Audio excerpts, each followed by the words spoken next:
masih banyak kemusyrikan di kota Purwakarta, saudara-saudara. Jangan harap potong lidah saya. Mungkin kalau Ustadz saya jawaban nggak berani untuk nyebut nama. Kalau saya sebut Deddy Mulyadi, saudara-saudara. Kalau dia sampai jadi gubernur, kemarin Purwakarta jadi kota kemusyrikan. Kalau dia sampai jadi gubernur Jawa Barat, maka Jawa Barat akan dia bikin jadi daerah yang penuh dengan kemusyrikan, saudara-saudara. Setingkat Pak Quraisy aja disebut sesat, kan? Setingkat Pak Mahfud MD saja disebut sesat, gitu loh. Setingkat Pak Mahfud MD loh itu. Kemudian setingkat dulu Cak Nur, pemikir besar Hasanah Islam Indonesia, itu juga disebut kafir, kan? Kenapa setiap nilai-nilai kebudayaan masa lalu bangsa saya, orang Sunda atau orang Jawa, selalu dimusyrikan, selalu dibikin identitas bertentangan dengan agama? Letak bertentangannya di mana? Menistakan itu apa? Orang menistakan agama itu, orang miskin lapar, nggak dikasih makan, orang kayanya tertawa terbahak-bahak, itu menistakan agama.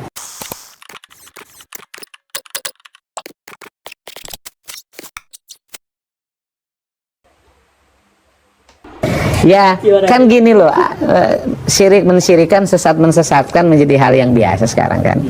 Setingkat Pak Quraisy aja disebut sesat, kan. Setingkat Pak Mahfud MD saja disebut sesat, gitu loh. Setingkat Pak Mahfud MD loh itu. Kemudian setingkat dulu Cak Nur, pemikir besar Hasanah Islam Indonesia, itu juga disebut kafir, kan, gitu loh. Saya Gus Dur sama, kan, sesat. Ya kebetulan saya ini adalah para pengagum mereka, gitu loh. Pengagum Cak Nur, pengagum Gus Dur, pengagum Cak Nun, Gus Mus, gitu loh. Saya pengagum pikiran-pikiran Pak Quraisy dari sisi tafsir Al-Quran, ya. Ya, tentunya saya memahami itu dalam 3 pokok pikiran: keislaman, kemodernan, dan keindonesiaan. Nah, bicara keindonesiaan, saya ke Sunda.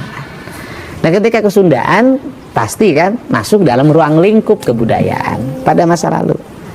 Yang menjadi pertanyaan saya adalah, kenapa setiap nilai-nilai kebudayaan masa lalu bangsa saya, orang Sunda atau orang Jawa, selalu dimusyrikan, selalu dibikin identitas bertentangan dengan agama?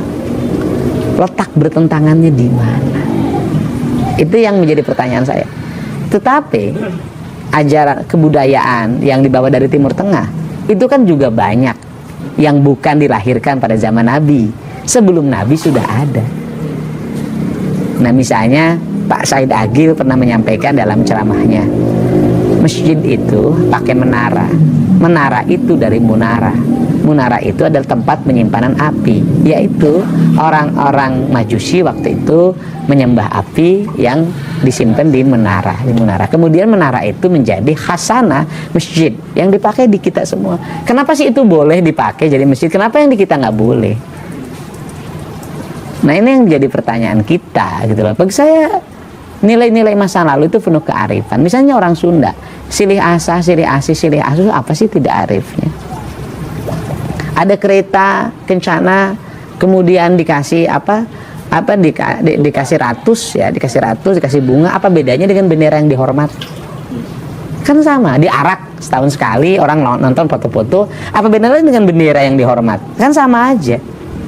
Apa benderanya sih dengan bendera ormas, bendera partai? Kan sama, gitu loh. Itu kan simbolisasi saja. Ya, kalau itu nggak boleh, bendera ormas juga jangan dibela-bela dong. Kan ketika nama ormasnya dilecehkan orang lain kan ngamuk. Kan ketika nama partainya dilecehkan orang lain kan orang ngamuk juga.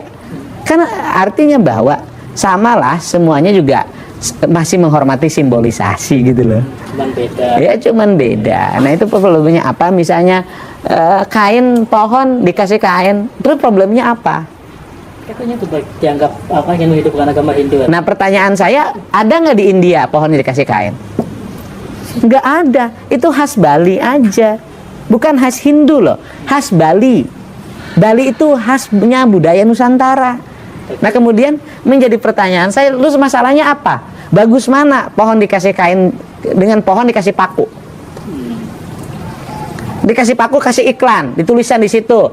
Misalnya hubungi 08 sekian sekian sekian gitu kan ya, untuk sedot tinja.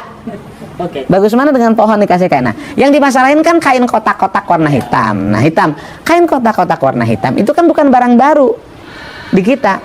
Semar itu dalam golek, wayang golek itu pasti kainnya kotak-kotak hitam. Hanoman itu kan kotak-kotak, karena orang Indonesia itu mengenal dua warna hitam putih. Kan sama dengan di Mekah. Mekah juga kan hitam, kenapa nggak pink?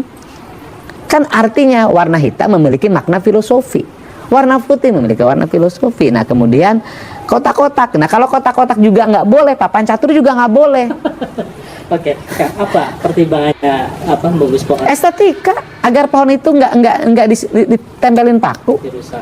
Kenapa dikasih kotak? Karena eksentrik, karena dikasih kain pink nggak pantas.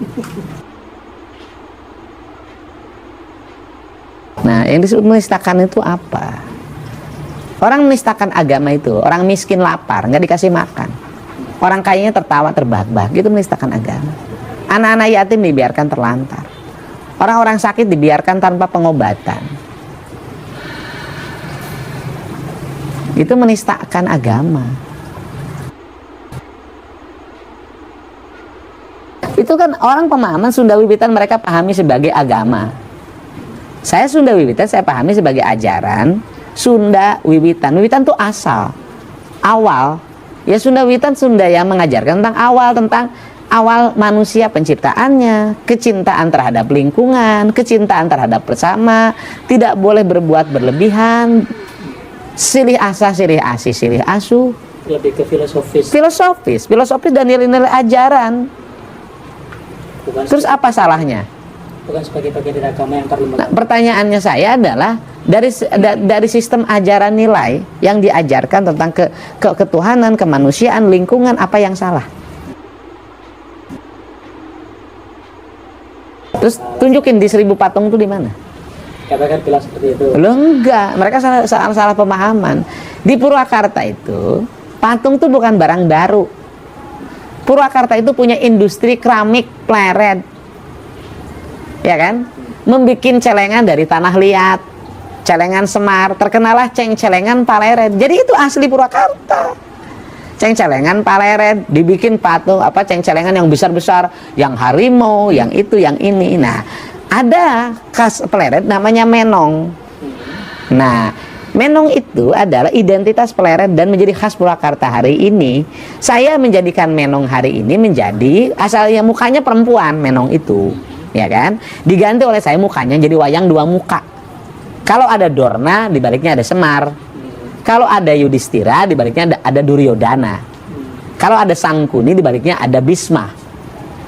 Jadi manusia itu dua muka. Saya pasang di gerbang masuk ke arah Purwakarta lewat Jatiluhur. Itu khas yang bikinnya orang Pleret. Itu identitas kita. Terus pertanyaan saya, yang problem apa? Nah, berhala ya konsisten. Kalau patung itu dianggap berhala dan tidak boleh, bikin keputusan yang menyeluruh untuk seluruh orang Indonesia. Dalam keputusan Kepres, dalam Perpres, dalam undang-undang. Karena saya bupati penyelenggara konstitusi. Pertanyaan saya adalah, kenapa sih kalau patung harimau Kodim nggak dimasalahin? Kenapa patung Lodaya di Polres nggak dimasalahin?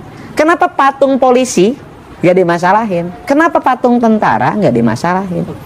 Sepertinya memang. Nah di Jakarta patungnya lebih gede, patung Sudirman. Nah persoalannya kenapa sih patung yang gede di Jakarta yang dimasalahin, yang di Purwakarta yang kecil-kecil?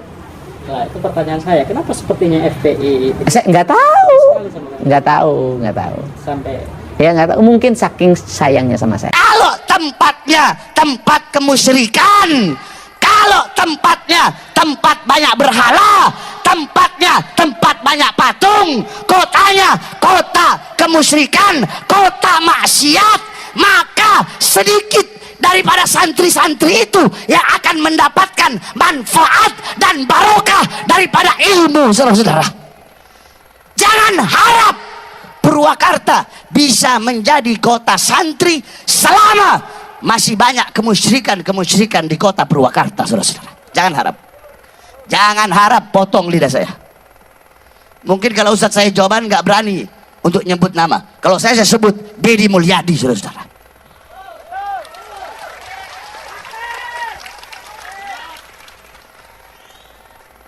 Kenapa Jokowi aja saya sebut, apalagi Deddy?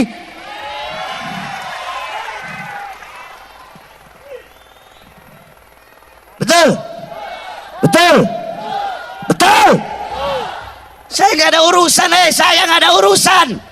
Nggak ada urusan saya. Iblis saya makan kok. Deddy lagi. Dengar-dengar mau nyalon gubernur dia. Mau nyalon dia ya, dengar-dengar. Kalau dia sampai jadi gubernur, kemarin Purwakarta jadi kota kemusyrikan.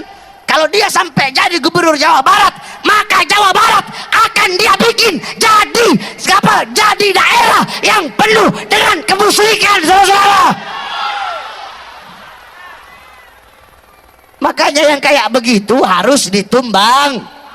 Harus ditumbang. Bodoh amat, terserah. Kalian mau bilang saya pakai, terserah. Kenapa? Saya tidak rela. Saya bukan orang Jawa Barat, saudara-saudara. Saya orang Sulawesi, tapi saya tinggal di Jawa Barat.